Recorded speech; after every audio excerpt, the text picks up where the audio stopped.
Assalamualaikum warahmatullahi wabarakatuh. Perkenalkan, kami dari Binary Tree akan mempresentasikan hasil dari progres milestone 1 kami, proyek 4 pengembangan aplikasi berbasis mobile yang berjudul Bookforia, aplikasi pengelolaan koleksi buku pribadi. Nah, sebelum kami menjelaskan progres dari capaian kami akan memperkenalkan diri terlebih dahulu. Dimulai dari saya, Dia Ramadini, dengan 3 digit tim akhir 041 dan rekan saya Tanisha dengan 3 digit tim akhir 034. Dan saya Rina Duyanti dengan 3 digit yang akhir 043. Baik, langsung mulai saja ke pembahasannya. Baik, yang pertama di sini ada overview, yaitu terkait Bookforia. Bookforia ini merupakan aplikasi manajemen koleksi buku pribadi yang membantu pengguna mengatur, melacak bacaan, dan meminjamkan buku antar teman. Aplikasi ini kami rancang untuk mendukung budaya berbagi buku dan juga berbagi buku secara legal dan juga mendorong literasi. Selanjutnya akan dijelaskan oleh saya Dira. Oke, yang di sini terdapat skema database dari aplikasi Bookforia, di mana di sini kami menggunakan PG admin untuk mengenerate ID dari database Bookforia. Sini saya akan menjelaskan. Yang pertama di sini terdapat 12 tabel dari skema database-nya. Pertama di sini terdapat entitas buku, di mana buku ini berelasi dengan entitas penulis, yang mana buku bisa memiliki banyak penulis dan satu penulis bisa memiliki banyak buku. Lalu di sini buku juga berelasi dengan genre, di mana satu buku bisa memiliki banyak genre dan satu genre bisa dimiliki oleh banyak buku. Lalu buku juga berelasi dengan entitas shelf atau read list yang dikustomisasi oleh pengguna, di mana read list ini merupakan daftar bacaan yang dibuat oleh penggunanya. Nah, satu buku ini bisa dimiliki oleh banyak shelf, dan satu shelf ini bisa memiliki banyak buku. Lalu di sini buku ini juga berelasi dengan entitas review, di mana satu buku ini memiliki banyak review dan satu review ini bisa dimiliki oleh satu buku. Dan buku ini juga berelasi dengan entitas pengguna, di mana pengguna ini dapat memiliki banyak buku dan satu buku dapat dimiliki oleh banyak pengguna. Nah, untuk pengguna sendiri juga berelasi dengan entitas lain yaitu review, di mana satu pengguna ini dapat memiliki banyak review dan satu review ini dimiliki oleh satu pengguna. Oke, yang selanjutnya ini pengguna juga berelasi dengan peminjaman, di mana satu pengguna ini bisa memiliki banyak peminjaman dan satu peminjaman ini dapat dimiliki oleh banyak pengguna. Dan di sini pengguna ini juga bisa memiliki banyak teman. Nah, untuk yang selanjutnya itu adalah uh, rancangan antarmuka yang akan dijelaskan oleh rekan saya, Alana. Baik, untuk rancangan antarmuka atau user interface ini, untuk yang pertama ada rancangan antarmuka dari halaman register. Di sini tuh halaman register itu mempunyai 3 input, yaitu username, email, dan juga password. Lalu selanjutnya adalah user interface login yang mempunyai 2 input, yaitu email dan password, dan juga forgot password yang mempunyai input email. Lalu ada tambah buku baru yang mempunyai input judul buku, penulis, penerbit, dan lain-lain. Dan juga tampilan untuk add buku menggunakan scan QR code. Lalu untuk user interface selanjutnya yaitu untuk edit buku, sama seperti add buku, ada judul buku, penulis, penerbit, dan lain-lain. Lalu selanjutnya adalah untuk halaman detail buku. Tampilan selanjutnya yaitu halaman shelf atau koleksi buku, dan yang selanjutnya adalah halaman profile. Untuk selanjutnya akan dijelaskan oleh rekan saya Erina. Baik, yang selanjutnya di sini ada rancangan arsitektur aplikasi dari Bookforia, yaitu kami menggunakan MVVM model view model, di mana di sini untuk view-nya sendiri kami menggunakan Jetpack Compose yang nantinya ini akan berkorelasi juga dengan view model. Nah, view model ini kami menggunakan Yield Dependency Injection, yaitu untuk mempermudah pengambilan data agar lebih modular. Dan selanjutnya ada bagian repository. Nah, repository ini menjadi penghubung antara data store dan juga view modelnya, di mana untuk repository ini kami menggunakan dua data store. Yang pertama terdapat local data store dan juga remote data store. Nah, local data store ini kami menggunakan SQLite, yang dimana ini dapat uh, diakses secara offline, dan juga untuk remote data store-nya ini kami menggunakan retrofit, yaitu terdapat web service API, yang dimana API ini kami menggunakan API Laravel. Di sini untuk API Laravel ini terdapat dua, ada Postgre dan juga dari Google Playbooks, di mana untuk Postgre ini kami menyimpan data seperti data user, data buku, dan juga data-data yang lainnya. Nah, terkait API Google Playbooks ini kami gunakan untuk mengambil data-data buku tambahannya. Seperti sebelumnya di aplikasi kami ini bisa menambahkan dengan dua cara, yaitu dengan cara manual dan juga dengan cara scan barcode. Nah, ketika scan barcode ini kami mengambil API-nya dari Google Playbooks ini. Nah, selanjutnya akan dijelaskan oleh rekan saya, Dira. Dira, Oke, yang selanjutnya ada pembagian tugas dari pengembangan iterasi ke satu atau milestone satu ini. Yang pertama, dimulai dari rekan saya, Alana Tanisha Anwar, yang memiliki tanggung jawab untuk mengembangkan fitur-fitur seperti forgot password, profile, scan book by ISBN, lalu search by ISBN, dan juga splash screen.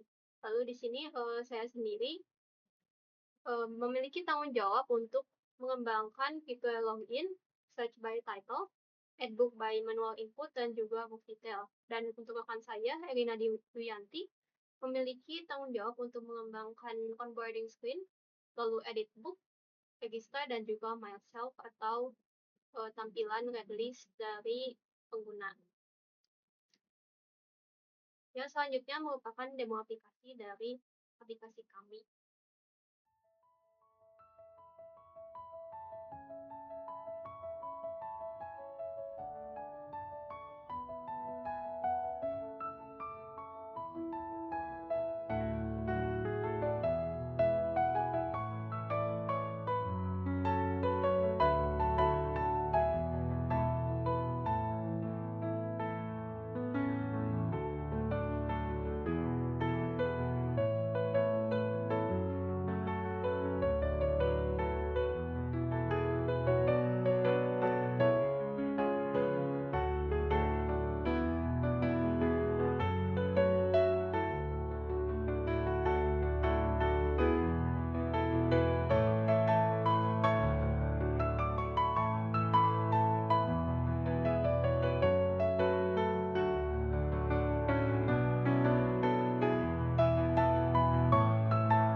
Baik, di sini saya akan menjelaskan mengenai, fitur forgot password.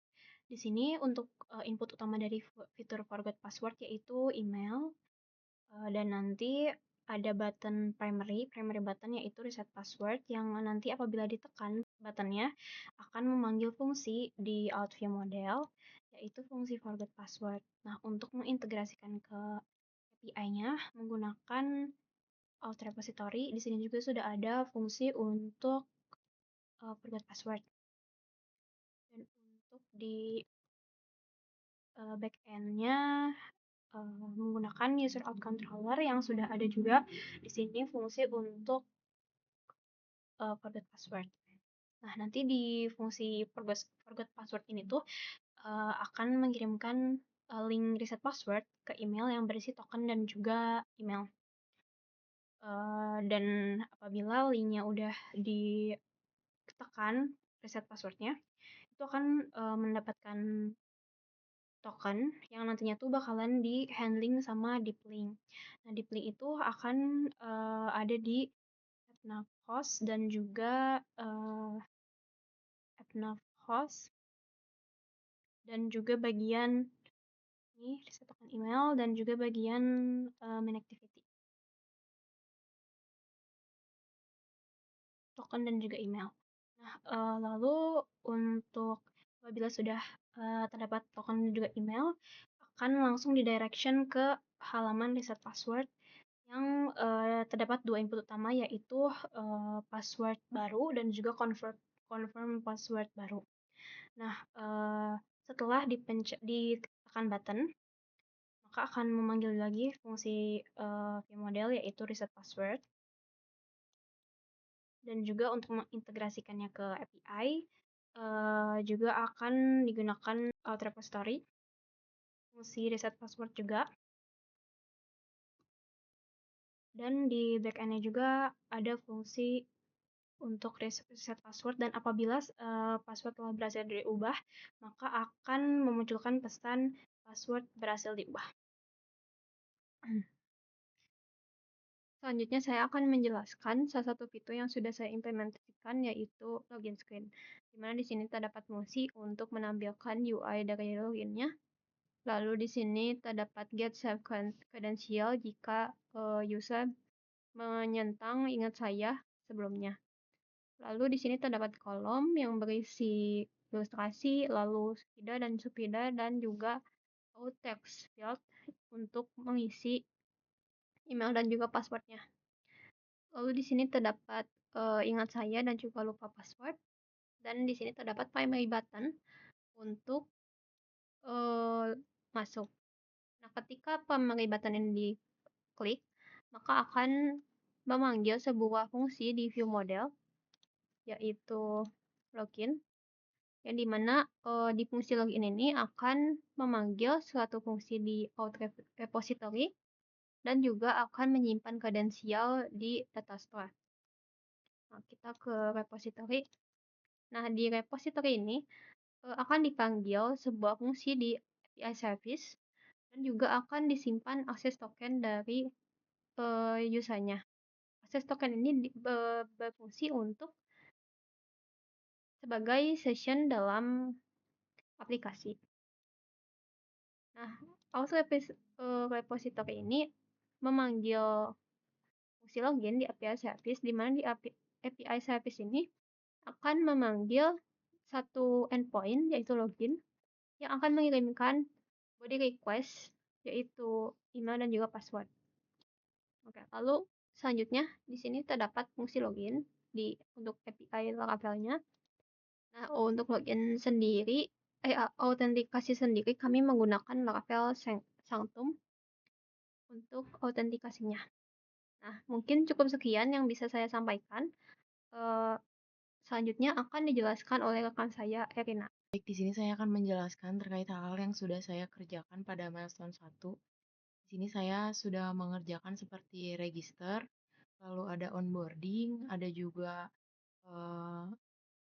myself, yaitu myself itu hanya screen-nya saja, untuk back-end-nya belum dikerjakan dan akan saya jelaskan lebih lanjut yaitu terkait edit buku. Di sini untuk edit buku ini akan muncul ketika tombol edit diklik pada detail buku. Ini akan menampilkan edit buku, yaitu nantinya ini akan mengambil book ID dari view model edit book view model. Nah, di sini terdapat view model load book, yaitu mengambil book ID-nya. Nah, ini tuh dia mengambil data buku yang sudah diinputkan oleh pengguna, eh, menyesuaikan dengan book ID-nya. Di sini kita lihat di bagian view model, edit book view model. Nah, di sini pada fungsi load book ini mengambil ID buku, yaitu dari book entity dia mengambil dari book DAO dia mengambil book by ID, lalu dari authornya dia mengambil get all author, dan juga genrenya dia mengambil get all genre. Nah, eh, pada saat tampil edit buku, ini akan menampilkan seperti title, publisher, publish date, sinopsis, ISBN, dan juga yang lainnya. Nah, untuk author dan juga genre, ini akan menampilkan keseluruhan author dan juga genre yang pernah diinputkan oleh pengguna. Nah, ini terdapat selected author IDS. Ini tuh merupakan author dan juga genre apa saja yang telah dimasukkan oleh pengguna pada ID buku yang sedang ditampilkan.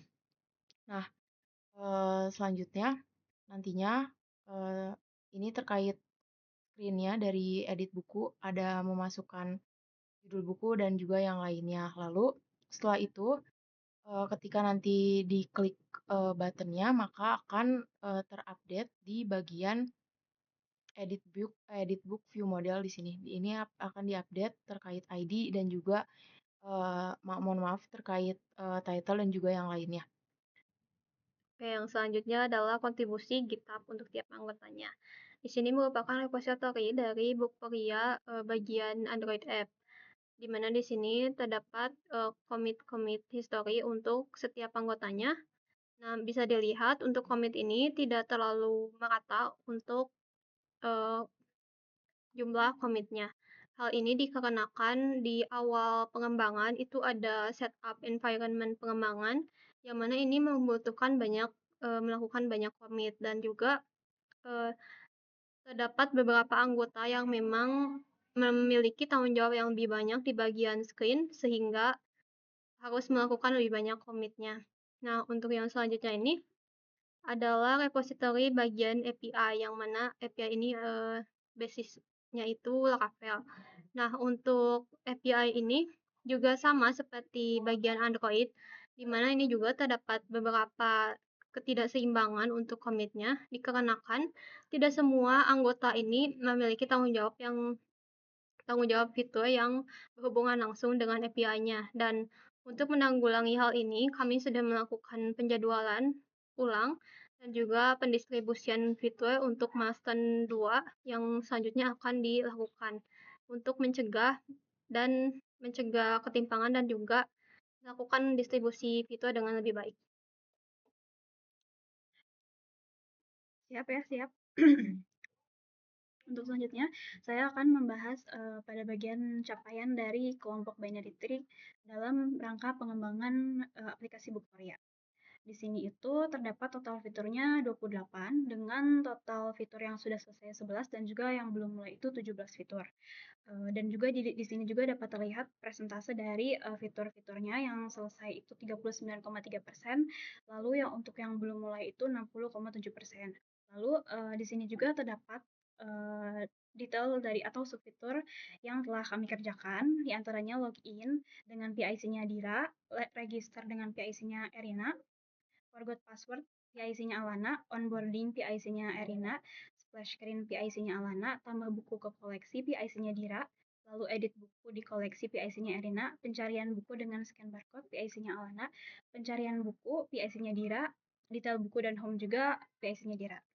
Oke, untuk penjelasan fitur pada penjelasan sebelumnya itu, kami memutuskan hanya menjelaskan satu fitur untuk masing-masing anggotanya dikarenakan keterbatasan durasi video.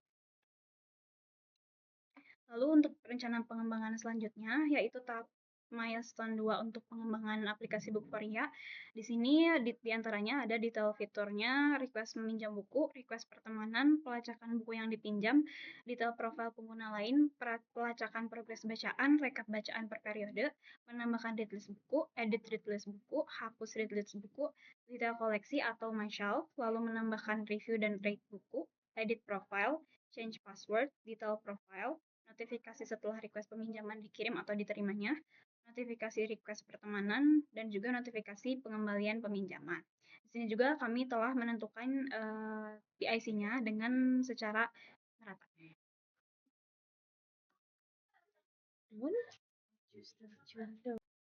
Nah, mungkin cukup sekian untuk pemaparan dari kami. Terima kasih sudah menyimak. Wassalamualaikum warahmatullahi wabarakatuh.